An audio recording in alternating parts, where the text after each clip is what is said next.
Cortez. And what's up, my neighbor?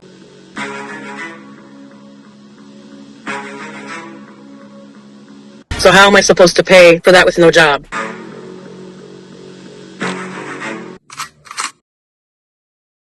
All right, we're waiting for someone from the Cox firm. It is 11:12. We set this on very short notice for 11:15. Miss Yoder, you're in your car? Yes, sir. I'm at a conference currently out of state, so I had to step out to get in my car for this Zoom hearing. That's fine. Did you get your insurance and plate squared away? I did. Thank you. Very good. Very good. Thank you for joining us on short notice. I'll try to recap the history of this case as I understand it. The title of it is Riverside Townhouses versus Catherine Yoder. Catherine Yoder is here by Zoom. Laurie Kalmbach, the manager at Riverside, is here. Meg Bauer is here from Legal Aid, and Carrie Zanin is here on behalf of the Cox Law Firm. They're very busy. We did call and clear the state to see if they would have somebody available, and apparently Ms. Zanin drew the short straw. So here she is. So let's back up. The plaintiff sued for black rent in a non-payment of rent case. At the time the matter was filed in September, the arrearage was $1,186. Now, we just had a previous case, 241208 LT, dismissed in August. So by the time of September, she's now alleged to be $1,800 in arrears. So she was personally served with a complaint, and we had a hearing on November 15th. And let me look at the signed copy. The defendant, here it is. That was on November 15th. The amount of rent was $718, $184.47, and for a total of $902.47 due by November 25th, or the defendant was subject to eviction. As I indicated, she was personally served. She did not appear. We got an email from the defendant on December 4th. In point of fact, if plaintiff had sought the eviction before that. But anyway, it wasn't a formal pleading, it was an email. So it doesn't have anybody's heading on it. She didn't pay a filing fee. She simply said an email, didn't give service to the plaintiff, and said, I respectfully request that the default judgment entered against me be set aside. I was unable to make rent payments for the month in question because I was not working during that month due to challenges. I live in an income-based apartment and technically should not have been required to pay rent during those months. As I indicated, we just resolved another case of the same tenancy in August. I understand the importance of meeting financial obligations and other important meetings such as the scheduled court dates that I failed to attend. I did not attend to avoid my responsibilities. Fortunately, due to my mental health challenge, I was unable to respond to the lawsuit in a timely manner. I asked for the opportunity to present my case fully and discuss a fair resolution, including the possibility of payment arrangements. I am committed to resolving this matter and sincerely request the court's consideration to set aside the default judgment. So we treated it, even though it was just an email, without notice to the other party, and I set this emergency hearing. As a general rule, when a party moves to set aside a default, they have to show, they're supposed to file a meritorious, an affidavit of a meritorious defense and show good cause for why they didn't show up. The defendant had shown up for hearings in August. She was personally served. She didn't show up for this one. She makes some veiled reference to the fact that she had mental health issues. I'm not sure that rises to a legitimate reason for failing to appear. and a meritorious defense. Her defense, I guess, is that somehow her rent should not have been set in this amount. As I indicated, we just dismissed the other case in mid-August. She had apparently paid some rent because the claim was for more than what the judgment actually entered. So we asked the Cox Law Firm to be here. We forwarded a copy of the defendant's email to them, and Attorney Carrie Zanin is here. Ms. Zanin, what's the plaintiff's position? Well, Judge, I was going to argue the court rule. I don't believe that good cause was. Well, first, I don't think we even need to get to the good cause and the meritorious defense, as this motion should have been filed within 10 days. And motion email that was. The judgment was signed on the 15th. 10 days would have been the 25th. She's an additional 9 days beyond that date. I don't believe she's, in compliance with the court rules as to the time frame, and I don't believe she's delineated good cause to set aside. She was personally served. She had the court date. She didn't appear, and I don't believe there's a meritorious defense either. As to your questions about the August, I can tell you by looking at the ledger, she did make a payment late in August that brought her balance down to $70, and that's probably why the dismissal. And then, of course, September, October, November, and December are now due. So I would ask that you deny the motion.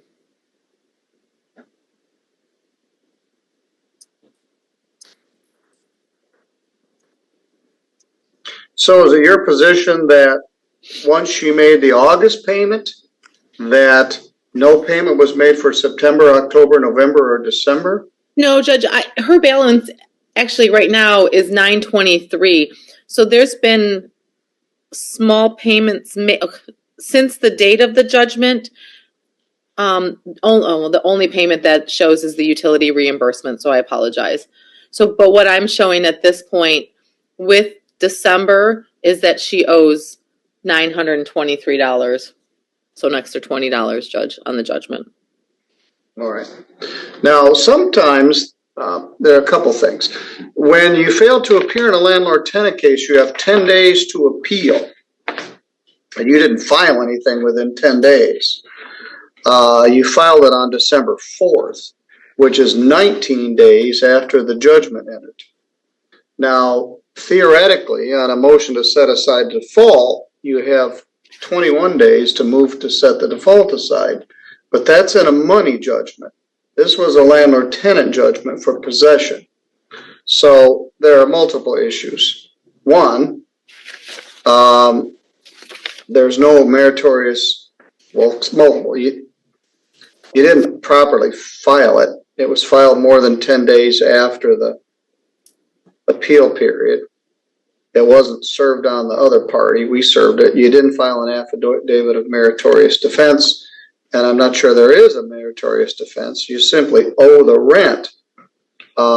Somehow it's your contention that it shouldn't have been calculated as this, but we just had another case about 3 weeks before it. And you're employed now and working somewhere in what looks like a good job. So they want to stand by the original order. That's now 923. So what are you seeking at this point, Ms. Zanin? An opportunity for her to pay the rent or a writ of eviction? I believe we are asking for a writ of eviction based on the judgment that was signed on November 15th, 2024. All right. Ms. Yoder, what's your position? I'm wondering, what job do you feel that I have? I've been unemployed Well, you said since you were July. out of state as at a conference. That is not So related to work, Your Honor. Oh, okay. I thought it was. We ain't even get started yet. He's funky, yo. I've been unemployed since July 25th. And the reason why I've not, she's giving me the $528 rent fee for August is because I neglected to let her know that I quit my job at Gemstone Solid Surfacing in Elkhart, Indiana, July 25th. So she's putting that $528 for rent in August, and then the extra fees are the court fees for the missed court hearings that I missed. So how am I supposed to pay for that with no job? Plus, I've had interviews.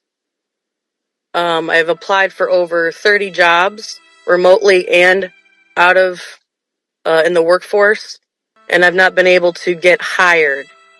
For that reason, I really don't know, other than the fact that I've been trying to do my best. Man, her attitude sucks balls. Well, I respect that, but none of that's a defense of the fact that you haven't paid your rent. Now, Ms. Kalmbach, could you unmute? She says she quit her job. Did she ever notify management or ask for a recertification? She did, and that's why she owes the August rent, because she did come in and we did take her down to zero. All right, so she owes August rent, but not, she's zero currently. Yes, September 1st, she went down to zero rent. All right, so how do we get 923? Let me look in the ledger. She had some non-sufficient funds because she wrote us a check on a closed bank account. You're so dumb. You are really dumb. For real. Well, she had told us she didn't raise any of this. She said she was going to pay it. And then some checks bounced. And let me back up.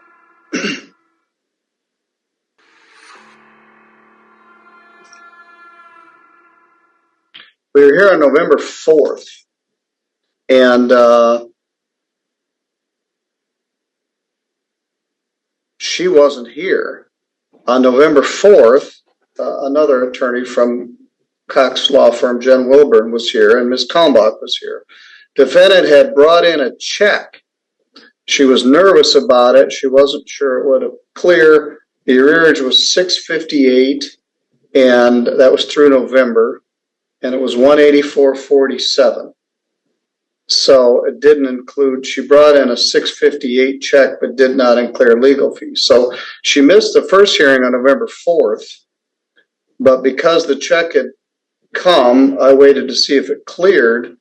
I continued it to November 15th. Ms. Kalmbach indicated that the check had bounced and did not clear.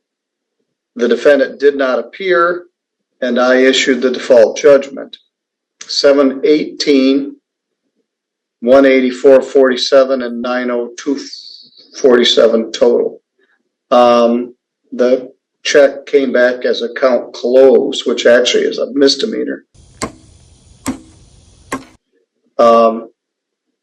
And so the check didn't clear, the account was closed, the defendant didn't appear. She didn't file anything within 10 days, and the plaintiff still wants her to move out. All right. So, Your Honor, could I add something else?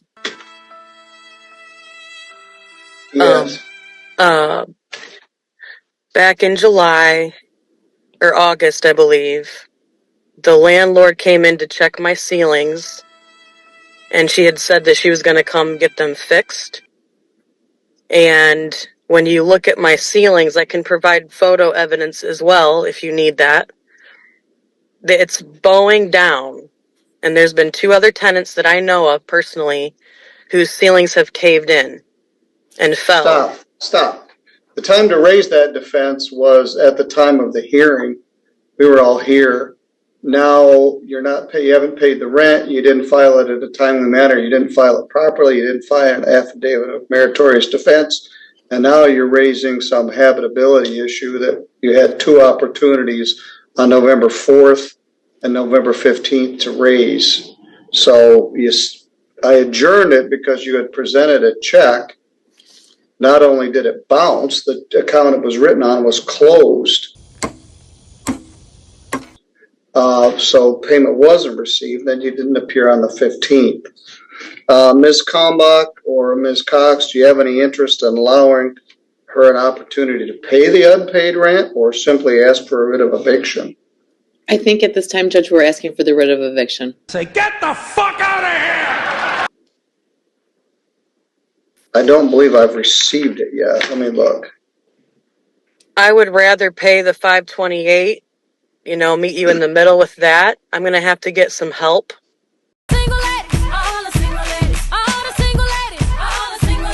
But I would be glad to do that because I don't have anywhere to move to right now. Yeah, I do have the writ of. They don't want you to do that. I did get the writ of restitution eviction on December 9th. I don't have to like it. The motion to set aside the default is denied. It's outside of the 10-day appeal period. Even if it was considered that it was filed within 28 days, there's no good cause shown for failure to appear, and there's no affidavit of meritorious defense. They don't want you as a tenant anymore, and it's going to show as an eviction on your record, which may make it very hard for you to get into any other subsidized complex. They don't, theoretically, this order will allow them to evict you tomorrow or Monday morning, but maybe they can work out some sort of accommodation or agreement. But I will sign the writ of eviction.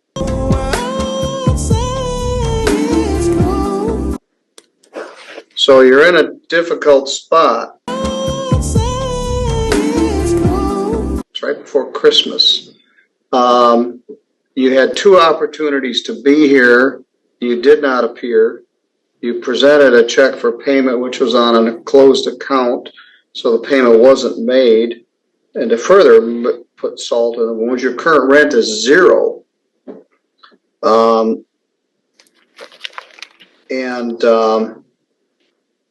You're not going to be able to find rent for zero.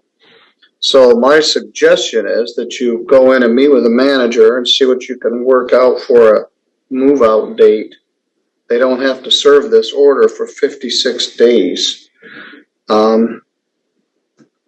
But they can serve it immediately. That's been held since December 9th, and today is December 13th. Can I at least get my things packed up and in a U-Haul so they're not Yes, I'm sure putting my things out in the street? It's a lot easier to have you do it than have the sheriff do it, so I'm sure they'll work with you regarding that. All right, like I said, I don't have to like it. I have to follow the law.